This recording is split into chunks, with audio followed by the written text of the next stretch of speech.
Wings of Fire. An Autobiography. APJ Abdul Kalam Part-08.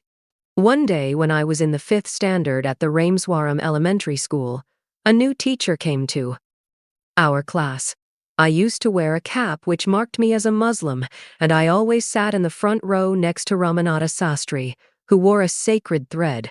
The new teacher could not stomach a Hindu priest's son sitting with a Muslim boy. In accordance with our social ranking, as the new teacher saw it, I was asked to go and sit on the back bench. I felt very sad, and so did Ramanatha Sastry. He looked utterly downcast as I shifted to my seat in the last row.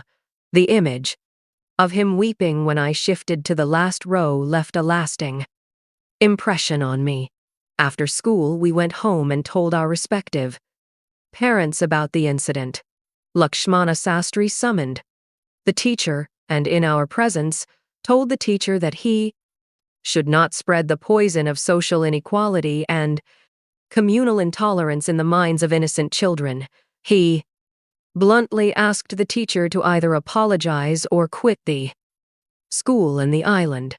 Not only did the teacher regret his behavior, but the strong sense of conviction Lakshmana Sastry conveyed ultimately reformed this young teacher. On the whole, the small society of Rameswaram was highly stratified and very rigid in terms of the segregation of different social groups. However, my science teacher Sivasubramania Iyer, though an orthodox Brahmin with a very conservative wife, was something of a rebel. He did his best to break social barriers so that people from varying backgrounds could mingle easily. He used to spend hours with me and would say, "Kalam, I want you to develop so that you are on par with the highly educated people of the big cities." One day, he invited me to his home for a meal. His wife was horrified at the idea of a Muslim boy being invited to dine in her ritually pure kitchen. She refused to serve me in her kitchen. Sivasubramania Iyer was not perturbed, nor did he get angry with his wife, but instead served me with his own hands and sat down beside me to eat his meal. His wife watched us from behind the kitchen door. I wondered whether she had observed any difference in the way I ate rice, drank water, or cleaned the floor after the meal. When I was leaving his house, Sivasubramania Iyer invited me to join him for dinner again the next weekend.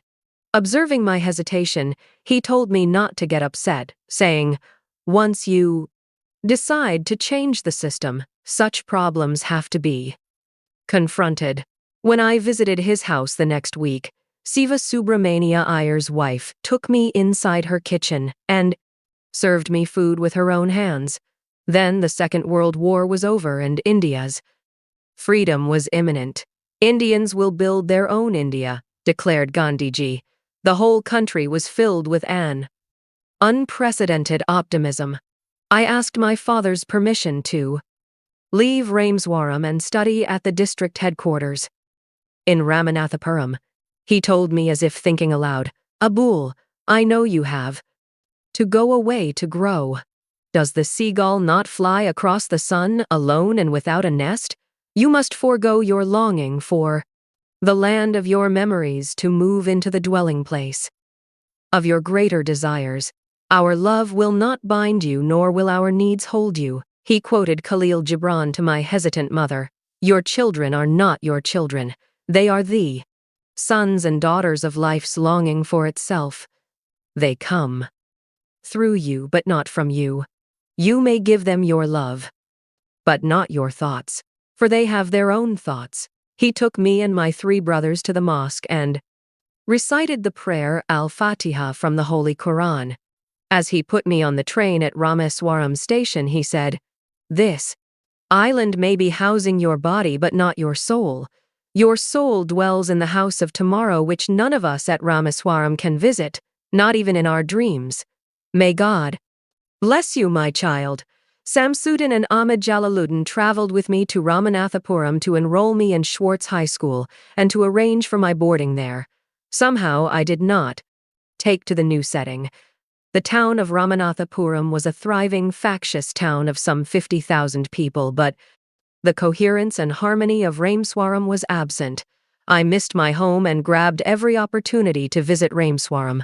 The pull of educational opportunities at Ramanathapuram was not strong enough to nullify the attraction of Poli, a South Indian sweet my mother made.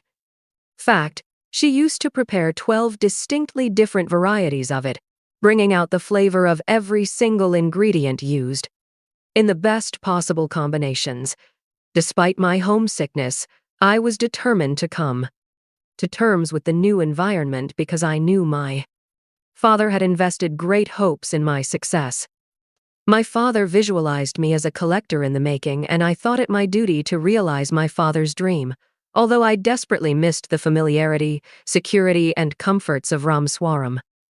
Jalaluddin used to speak to me about the power of positive thinking, and I often recalled his words when I felt homesick or dejected. I tried hard to do as he said, which was to strive to control my thoughts and my mind and, through these, to influence my destiny. Ironically, that destiny did not lead me back to Rameswaram, but rather swept me farther away from the home of my childhood.